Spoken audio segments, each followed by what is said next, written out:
आज की कहानी सबसे अलग होने वाली है, जो सुनते ही आपका कान खड़ा हो जाएगा। आप सभी ने कभी न कभी प्लेन गायब होना या फिर ना लौटने की खबर अखबार में या फिर न्यूज़ में देखा होगा।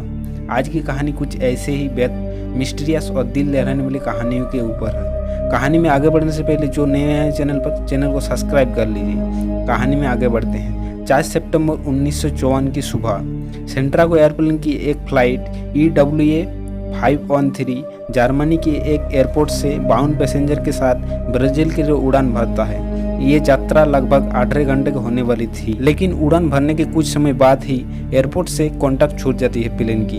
एयरपोर्ट की ओर से काफ़ी कोशिश की जाती है कांटेक्ट करने की, लेकिन कोई कांटेक्ट नहीं हो पाता है। दिन बीत जाता है, महीना बीत जाता है, साल बीत जाता है, लेकिन कोई पता नहीं चलता प्लेन का। लोगों को लगा इस प्लेन को इस नीला आसमान निकल गया।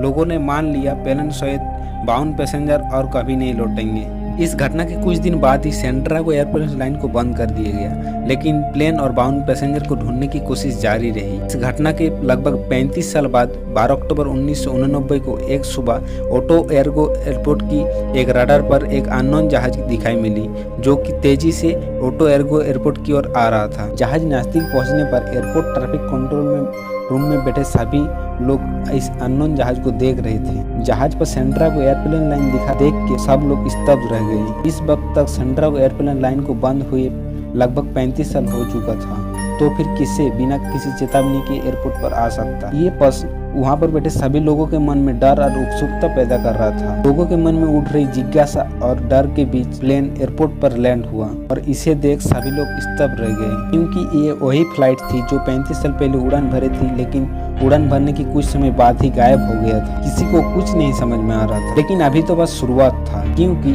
अभी इस रहस्य का अभी डरावना और पेचीदा होना बाकी था। ATC ने जहाज के पायलट से कांटेक्ट करने की बहुत कोशिश की, लेकिन कोई जवाब न आने पर एयरपोर्ट अथॉरिटी ने जहाज के अंदर जाने का फैसला किया और जैसे तैसे जहाज का दरवाजा खोला गया। उसके बाद लोगों ने जो देखा उसे देखकर सभी हक्के बक्के रह गए। जहाज में इंसान की जगह अब इंसानों की कंकाली बची थी, जो कि अभी भी कुर्सी की पेटी से बंधा हुआ था। एयरपोर्ट अथॉरिटी के लोग दौड़कर कॉकपिट की ओर गया। वो अब पायलट से अपना सवालों का जवाब चाहते थे, लेकिन जहाज के कॉकपिट खोलते ही एयरपोर्ट अथॉरिटी के लोगों ने देखा पायलट भी अब कंकाल में तब्दील हो चुका है, लेकिन उसका हाथ अभी भी प्लेन के नेविगेशन कंट्रोल पर थी। ब्राजील की गवर्नमेंट ने इस घटना को काफी गोपनीय में रखा और किसी भी इन्फॉर्मेशन को बाहर नहीं आने दिया। ब्राजीली ने इस घटना ने सारे पैरानॉर्मल अथॉरिटी की कान खड़ा कर दिया। आखिर उस दिन हुआ क्या था? आखिर उस घटना में ऐसा क्या हुआ था जो ब्राजील गवर्नमेंट और एयरपोर्ट अथॉरिटी ने छुपा लिया? उस समय सबसे सम्मानित पैरानॉर्मल इन्वेस्टिगेटर और वैज्ञानिक DR अटल का अपने ओर ध्यान खींचा। उन्होंने उस घटना के बारे में जानने की काफी कोशिश की, लेकिन अफसोस कुछ नहीं पता चला। उनका कहना है कि शायद ये फ्लाइट की टाइम ट्रेवल की जाल में फंस गया था, जिसके कारण ये अद्भुत समय यात्रा हुई। लेकिन आज भी लोगों के मन में सवाल है, आखिर पायलट के कंकाल ने प्लेन को लैंड कैसे करवाया, जो आज भी एक मिस्ट्री बना हुआ है। इस घटना के बारे में आपको क्या राय है? आप कमेंट में